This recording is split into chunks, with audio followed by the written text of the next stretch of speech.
What's up mga kabiyahe ko dyan? So for today's video, pumunta nga pala kami dito sa may Figaro, dito sa may Walter Mart, Sukat, Parañaque. Habang maulan nga naman kasi, naisipan muna naming magmerienda at magkape dito sa may Figaro. Ito nga lang kasi ang Figaro na pinakamalapit sa amin.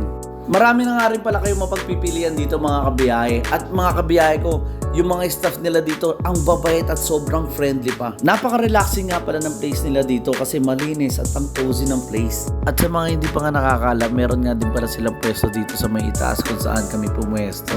At kinuha ko nga pala muna ang menu kasi nga kanina medyo nalilito pa kami kung ano ang kakainin namin. At ito nga pala mga in-order namin, isang asado pie, isang tuna pie, salted caramel macchiato, Spanish latte, chocolate muffin, sweet spaghetti, at yung creamy carbonara at ang dalawang slice ng creamy spinach ng Angel's Pizza. At kung umabot ka sa part ng video na to, baka pwede mo i-comment kung tagasan ka para naman malaman ko. At pwede nyo rin puntahan kung saan kayo malapit na Figaro para naman matry ninyo kung gaano ang quality ang mga pagkain nila dun. So paano, hanggang dito na lang. See you next vlog. Happy tummy everyone. Bye-bye!